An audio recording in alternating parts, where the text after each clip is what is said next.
టీనేజ్లో పిల్లల్లో శారీరకంగా మానసికంగా అనేక మార్పులు కనిపిస్తుంటాయి.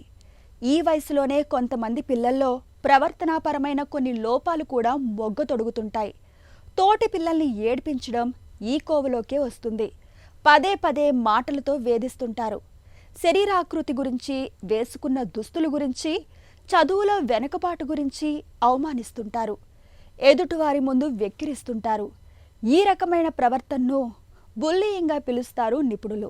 పిల్లల్లో బుల్లీయింగ్ ప్రవర్తనకు ఎలా అడ్డుకట్ట వేయాలో ఇప్పుడు తెలుసుకుందాం. ఇంగ్లీష్ మీడియం స్కూల్స్ కానీ, లేకపోతే ఇంటర్నేషనల్ స్కూల్స్ కానీ, లేకపోతే సిటీలో ఉన్న పిల్లలు, అర్బన్ చిల్డ్రన్ వాళ్ళే ఐడెంటిఫై చేసి చెప్తారు. మమ్మల్ని స్కూల్లో ఇలా ఒక పర్టికులర్ రీజన్కి మమ్మల్ని ఏడిపిస్తున్నారని ఇలా కంప్లైంట్ చేస్తారు. ఏంటంటే ఒక పర్టికులర్ ఫిజికల్ అట్రిబ్యూట్, అంటే వాళ్ళు ఉన్న రూపం విధంగా కానీ, లేదా వాళ్ళు మాట్లాడే తీరు అవ్వచ్చు, వాళ్ళు బిహేవ్ చేసే వేరియస్ విధానాలు అవ్వచ్చు, లేదా వాళ్ళకున్న కొన్ని రియల్ డిజబిలిటీస్. ఇన్ఫ్యాక్ట్ అన్ని పర్ఫెక్ట్గా ఉన్న కిడ్స్ని కూడా బుల్లీ చేస్తారు మిగతా పిల్లలు. సో ఈ బుల్లీయింగ్ నుంచి మనం తప్పించుకోవటం ఎలా, ఇదొకటి. రెండోది, మీ పిల్లలు వేరే వాళ్ళని ఒకవేళ బుల్లీ చేస్తూ ఉండొచ్చు. బుల్లీస్, మీ పిల్లలే బుల్లీస్ కూడా అవ్వచ్చు.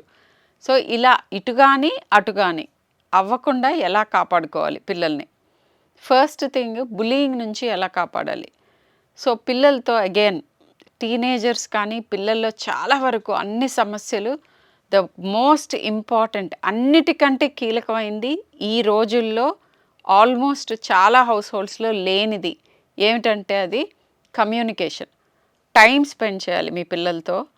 ప్రతిరోజు వాళ్ళతో కొద్దో గొప్ప టైం, వాళ్ళ జరిగిన డే ఎలా జరిగింది, వాళ్ళ దినచర్యలో వాళ్ళు ఏమైనా షేర్ చేసుకోదలుచుకున్నారా, అండ్ పీరియాడిక్గా మిమ్మల్ని ఏమన్నా బాధిస్తోందా, దేని గురించన్నా ఆందోళన పడుతున్నారా, ఇవి కాన్స్టెంట్గా కనుక్కుంటూ ఉండాలి. ఇలాంటి పిల్లలు ఏం చేస్తారంటే వేరే వేరే రీజన్స్ చెప్పి స్కూల్కి వెళ్ళటాన్ని అవాయిడ్ చేద్దామని చూస్తూ ఉంటారు. పర్టికులర్గా స్కూల్కి వెళ్ళే టైంలో నాకు కడుపులో నొప్పి వస్తుంది అంటారు, లేకపోతే వాంతులు చేస్తూ ఉంటారు, లేకపోతే నాకు ఒంట్లో బాగాలేదు, ఎక్కడో ఒక చోట నొప్పి అని చెప్తూ ఉంటారు. ఇలాంటప్పుడు మనం అడగాలి, స్కూల్లో ఏమైనా సమస్యలు ఉన్నాయా, వేరే పిల్లలు మిమ్మల్ని ఏమన్నా వెక్కిరిస్తున్నారా, అండ్ దెన్ వెళ్ళి వాళ్ళ టీచర్తో కూడా మాట్లాడాలి దీని గురించి. సో పర్టికులర్గా బుల్లీయింగ్ జరపబడుతున్న పిల్లల్ని ఇలా మనం సపోర్ట్ ఇస్తే డెఫినెట్గా దీన్ని అధిగమించవచ్చు.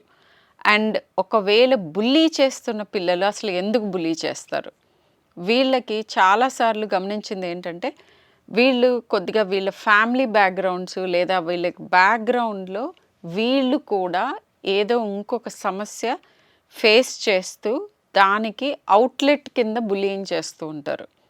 వాళ్ళకి జరిగిన చైల్డ్హుడ్ ట్రామాటిక్ ఎక్స్పీరియన్సెస్ ఉండొచ్చు, అంటే వాళ్ళని ఇంకొకళ్ళు ఇలా ఏడిపించి ఉండొచ్చు, లేదా వాళ్ళ పేరెంట్స్ మధ్యలో కాన్ఫ్లిక్ట్ ఉండొచ్చు, లేదా వాళ్ళని కాన్స్టెంట్గా ఇప్పుడు కూడా వేరే వాళ్ళు బుల్లీ చేస్తూ ఉండొచ్చు. ఇట్లా చాలా రకాల రీజన్స్ ఉంటాయి.